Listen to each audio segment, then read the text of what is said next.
Civic apathy in the national capital yet again. That's claimed 3 lives this time. Shocking incident where Rao's IAS Coaching Academy, this IAS coaching center that's located in West Delhi, was flooded after a drain close by burst. We saw water gushing into the basement. That's the visual you see on your screens there.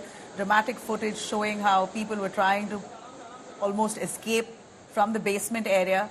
Unfortunately, several students were stranded. They were stuck, couldn't get out. Some say that the doors were closed due to biometric systems. It was locked, and because of which students were trapped.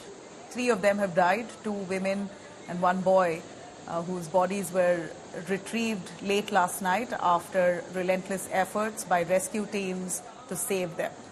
We're looking at visuals that came in since last night to now. Flooding in most of those areas of Delhi's Rajendra Nagar.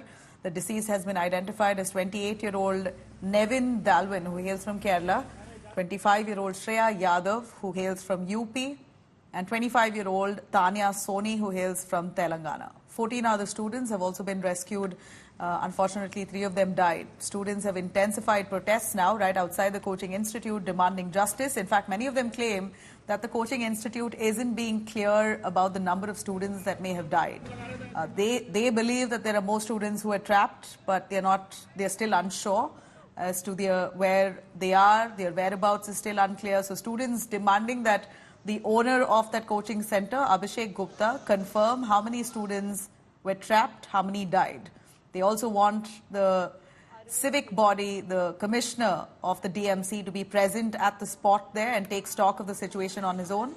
In fact, we see 2 people have been arrested with this regard. The Delhi police has reprimanded Abhishek Gupta, who's the owner of the Rao's Academy, IAS Academy, and also the co-coordinator, Deshpal Singh. Meanwhile, India Today has accessed the FIR copy that mentions drainage system on the road was improper, which led to waterlogging on the road, subsequently overflowing in the basement. This is not the first time, of course. Since monsoon began, the national capital has been exposed to several of these instances. At least a dozen people have lost their lives to monsoon mayhem and civic problems, the apathy that stands exposed here. The question is, who's responsible for these deaths? Can and will anyone take responsibility? Of course, they've booked the IAS Academy's owner for conducting classes in the basement, which is only allowed for parking and storage purposes. But will the civic authority be booked for this apathy? ये वो IS academy है Rouse, जिसमें तमाम जो students हैं उसकी basement में फंस गए थे।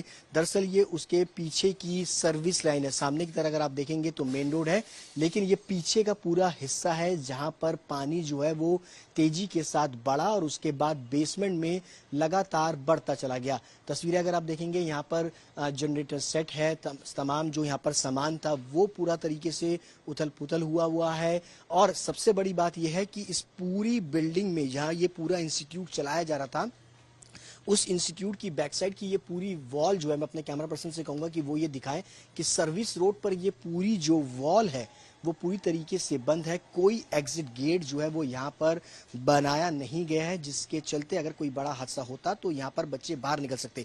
जाहिर सी बात है, अगर पानी का फ्लो बढ़ रहा था, अगर पीछे का रास्ता ये खुला होता, जैसे तमाम जो यहाँ पर बिल्डिंग्स हैं उनमें अगर आप देखेंगे तो यहाँ पर भी कई इंस्टीट्यूट्स हैं, उनमें बाकायदा एग्जिट गेट जो है वो अलग से दे रखा है कि अगर पानी का फ्लो या किस तरीके कोई हादसा हो तो अगर आगे से ना निकल सके तो पीछे के रास्ते सर्विस रोड पे निकल सके। लेकिन इस पूरे इंस्टीट्यूट में जहां ये कल हादसा हुआ, वहां पर सर्विस लाइन को पूरी तरीके से पैक करा हुआ है। कोई भी यहां से इंस्टीट्यूट में बैक साइड से बाहर नहीं निकल सकता। ये पूरा एग्जिट गेट बंद किया गया है। देखिए, मुझे अधिकृत तौर पे तो ना कोचिंग सेंटर से कोई जानकारी मिली, ना प्रशासन या पुलिस की तरफ से कोई फ़ोन आया। लेकिन मैं न्यूज़ देख करके खुद ही जा करके वहाँ पे अप्रोच किया। तो वहाँ पहुँचने के बाद डीसीपी साहब थे मेरे ख्याल से। जब नाम पूछा उन्होंने मेरा, मैंने बच्ची का नाम बताया, तो बोले कि एक बार आप जो है आरएमएल में जाकर देख लीजिए। तो रात तकरीबन 2:30 बजे मैं यहाँ आ गया था। तो मोचरी में 3 बच्चों की डेड बॉडी रखी थी, 2 बेटियाँ थीं और 1 लड़का था। तो उससे मैंने कहा कि मैं एक बार मुझे चेहरा दिखा दो, मैं पहचान लूँ। तो बोला सर ये पुलिस केस है, हम दिखा नहीं सकते। फिर बोले एक पेपर है मेरे पास, आप उसको देखना चाहें देख लें। तो उनमें 3 बच्चे थे, एक श्रेया यादव भी नाम लिखा हुआ था। तो फिर मेरी इतनी हिम्मत नहीं हो रही थी मैं उसके अंदर जाकर देखूँ भी, मेरी स्थिति ऐसी नहीं थी। यहाँ पे ड्रेनेज की बहुत बड़ी प्रॉब्लम है, इलेक्ट्रिक वायर की बहुत बड़ी प्रॉब्लम है। यहाँ पे पानी तुरंत जो है जमा होता है, कोई जो है यहाँ पे जो है इतनी सुनवाई नहीं होती, कंप्लेंट किया जाता है लेकिन कोई सुनवाई नहीं होती। ऊपर से यहाँ पे जो कोचिंग माफिया हैं वो यहाँ पे कोई किसी तरह का फैसिलिटी नहीं प्रोवाइड करा रहे हैं। यहाँ पे जो कल कैजुअलिटी हुई है वो 30+ कैजुअलिटी हुई है, बट ऑफिशियली 3 जो है दिखाया जा रहा है, जो कि सरासर झूठा है क्योंकि हम लोग वहीं पे मौजूदा उसी पे खड़े थे। वहां पे जो है गाड़ी भर भर के जा रही थी और उस गाड़ी को जो है ब्लैक पुलिस की जो गाड़ी थी उसमें जो है ब्लैक पन्नी लगाकर उसे भेजा जा रहा था।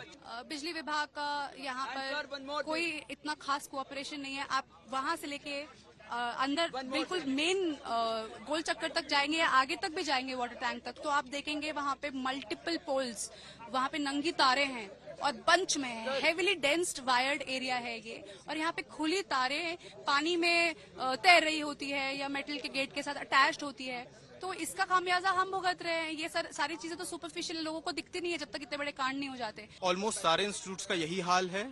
स्टूडेंट्स की life every time every second it's on a risk. अभी इतना सब केस हो गया है, एमसीडी का कोई बड़ा ऑफिशियल यहाँ नहीं आया है अभी तक हमारे पास एग्जैक्ट नंबर नहीं है कि कितना डेथ हुआ है, कितना कैजुअलिटी हुआ है। क्या लाइफ मैटर नहीं करती है बच्चों की? आप हमें एग्जैक्ट नंबर तक नहीं दे पा रहे हैं, कैसे काम चलाएंगे आप लोग? यहाँ पे एग्जैक्ट डेटा नहीं दी गया है। 3 नहीं, यहाँ पे करीबन 20 से 25 लोग स्टूडेंट इसमें नीचे गए हुए हैं जिनका अभी तक कोई पता नहीं है।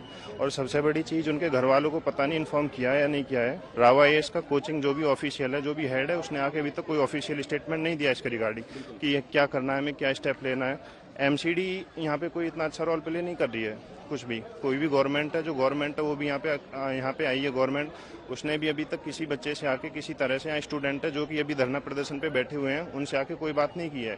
तो यहाँ पे देखा जा रहा है कि जो भी बच्चे हैं उनको मतलब इग्नोर करके पूरा यहाँ पे पॉलिटिक्स अपना देख रहे हैं। The owner of this place, Mr. Ved Gupta, and Water Education Minister Atishi Marlena. It's been hours since the tragedy has happened, and no one from the government has shown up to take the responsibility. हम घूस देने वाले ये लोग, इन्हें हर department का NOC मिला है। यहाँ पे लोग 2 लाइब्रेरी बनाए, 1 एग्जिट है उसका, कोई सेफ्टी मेजर्स नहीं है। And ma'am police is here to dilute the pressure, nothing else ma'am. जो यहाँ का ऑनर है उसको वेद को गिरफ्तार किया जाए सबसे पहले और 302 में मुकदमा दर्ज किया जाए। दूसरा मुकदमा दुर्गेश पाठक पे हो, क्योंकि यहाँ जो स्थानीय नागरिक थे उनने दुर्गेश पाठक को काफी बार इंटीमेट किया कि यहाँ पर वाटर लॉगिंग की प्रॉब्लम होती है और सडनली 25 मिनट में मैम आप समझिए पानी 12 से 13 फीट तक पहुंच जाता है। मतलब कितना बड़ा सिस्टम फेलुअर है। इस समय मैं आपको तस्वीरों में करोल बाग दिखा रहा हूं, जिसे यूपीएससी की प्रिपरेशन का मक्का कहा जाता है। कल शाम की दुखद घटना के बाद देखा गया जहां 3 बच्चों की मौत हो जाती है, जब भारी बारिश के बाद यहाँ पर एक प्राइवेट कोचिंग इंस्टीट्यूट की बेसमेंट में जहाँ लाइब्रेरी चलाई जा रही थी, वहाँ 3 बच्चों की मौत हो जाती है। जिसके बाद जो यूपीएससी एस्पिरेंट है, छात्र है, वो गुस्से में है, निराश है। कहीं ना कहीं प्रशासन पर उनका जो गुस्सा है वो निकल रहा है। आप देख सकते होंगे तस्वीरों में कि इस समय मैं करोल बाग मेट्रो स्टेशन के नीचे खड़ा हूँ और ये वही मेन रोड है जो राष्ट्रीय राजधानी दिल्ली के दिल कनॉट प्लेस यानी कि सेंट्रल दिल्ली को वेस्ट दिल्ली के अन्य इलाकों से जोड़ती है, चाहे जनकपुरी हो चाहे द्वारका हो। पर वहीं मैं आपको दिखाना चाहूंगा कि पुलिस ने अपनी कार्रवाई भी यहाँ पर शुरू कर लिया। कहीं ना कहीं विद्यार्थियों को डिटेन करना शुरू कर दिया है। यहाँ आपको मैं तस्वीरों में दिखाना चाहूंगा कि देखिए बच्चों को उठाया जा रहा है जो यहाँ पर चक्का जाम करने के लिए बैठे थे। उनसे बातचीत करके जानना चाहेंगे उनकी बड़ी मांगे क्या है, वो यहाँ क्यों, क्या है आपकी सर? हमारी मांग अभी तक पूरी नहीं हुई, हम नहीं उठने वाले। बड़ी मांग क्या है? हमें MCD का डिमांड पूरा करिए सर।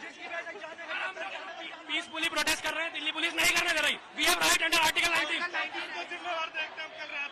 सर हम जो कह रहे हैं हमारी 7 डिमांड्स हैं, उनको आप पूरा कर दीजिए। हम लोग पीसफुली कर रहे हैं। क्या डिमांड है? सर हमारी पहली डिमांड है कि MCD का कमिश्नर यहाँ पर हो। दूसरा, राव IAS पूरा एग्जैक्ट नंबर बताए कितने बच्चे थे अंदर।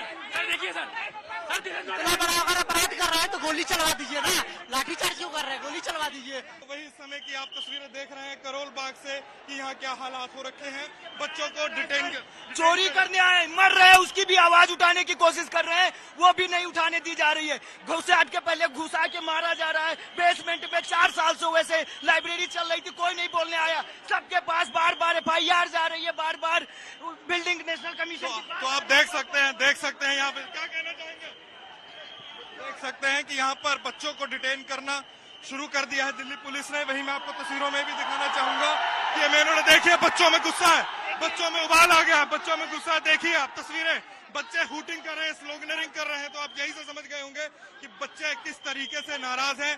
कल रात से ही यहाँ पर करोल बाग ओल्ड राजेंद्र नगर में ऐसी स्थिति बनी हुई है, तो आप देख सकते हैं सीधा तस्वीरों में कि इस समय क्या हालात हो चुके हैं। पुलिस के जो आला अधिकारी हैं वो कल रात से यहाँ पर मौजूद हैं। देखा गया कि 5 से 6 घंटे लंबा रेस्क्यू ऑपरेशन चलाया गया। बड़े बड़े पंपिंग मशीन, बड़ी बड़ी पाइप्स लाई गई बेसमेंट से पानी निकालने के लिए, पर अंत में 3 बच्चों की जो लाश है वो निकलती है। उसको बाद में RML हॉस्पिटल लेके जाया जाता है।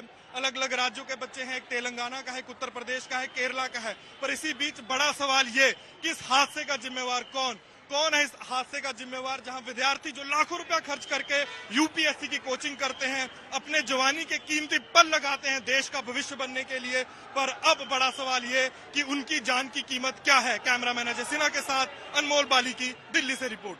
लगभग मैं कहता हूँ 2 से 3 मिनट के अंदर पानी छत तक को छू गया। बच्चे निकलने में कामयाब हुए, रस्सी फेंकी गई थी, परंतु पानी इतना गंदा था कि कुछ नहीं दिख रहा था। और एक एक करके बच्चे निकाले जा रहे थे क्योंकि रस्सी को खींचा जाना था। और मेरे साथ 2 लड़कियां और थी और मैं किसी तरह संभव निकल गया। पूरा पानी सर, एक मतलब मैं कह रहा हूँ इतना स्पेस था, आई जस्ट ब्रीथ, और मैं अंदर घुसा हूँ और भगवान की दया थी, मेरे हाथ में रस्सी आ गई, मुझे बाहर खींचा गया। उन्होंने मेरा लाख पकड़ के रखी थी एक लड़की ने।